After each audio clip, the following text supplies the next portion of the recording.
Man, another good day to teach and to learn and to get better.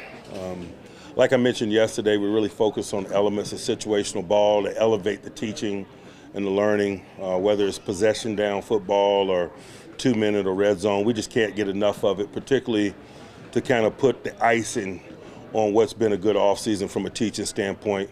The rules of the game and how you conduct yourself sometimes changes, and it's just good to teach some of those nuances, particularly those that are transition from the college game to the pro game.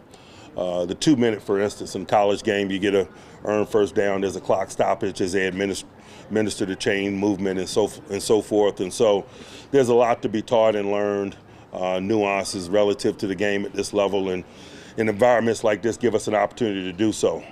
In the midst of that, man, we were just watching them compete. Obviously, we're doing it with the governor and doing it in an appropriate way in this setting, but it still is fun. It still is football, and it's good to watch them partake in it in that way. I'll pause and open it up for questions. Mike, Kenny Pickett's mentioned he perceives you guys to be ahead of last year's pace in terms of the installations and how fast you're going through things. Is he right, and what does that reflect? His maturation's got a lot to do with it.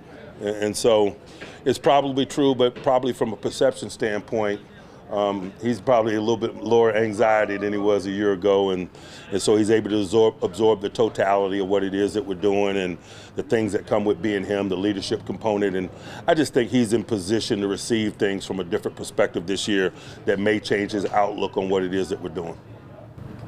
Who stood out to you today in some of those settings that you mentioned, whether it be the 2-minute or the red zone, the situational? I don't know that I'm looking for standouts. I'm really just listening more than anything. I think communication is a display of understanding. And so I'm looking at adjustments being made, communications offensively and defensively, declarations from a protection standpoint, adjustments from a coverage standpoint.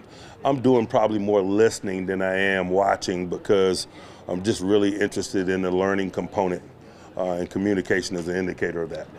Like the guys that weren't here yesterday were here today. Do you have all 90 on hand today? I think we did. Sometimes this time of year, man, there's things that come up, and we're afforded the opportunity to kind of take care of people in their individual needs this time of year. When we have an opportunity to do so, we do.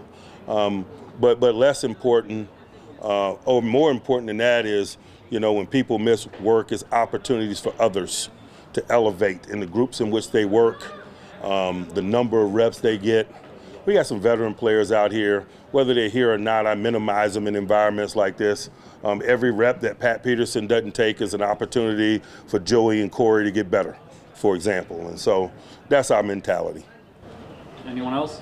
Danny was talking yesterday about some of the changes to kickoffs. How do you see that playing out in terms of the fair catch and maybe minimizing that pop-up or emphasizing some squib things? I have no idea. I don't think that any of us do. I think anything that we say this time of year is somewhat speculative, and so I'll hold my cards.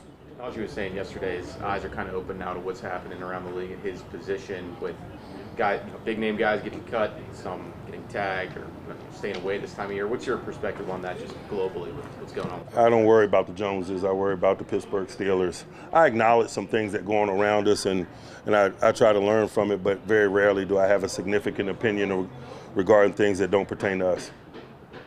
All right. Thanks, guys.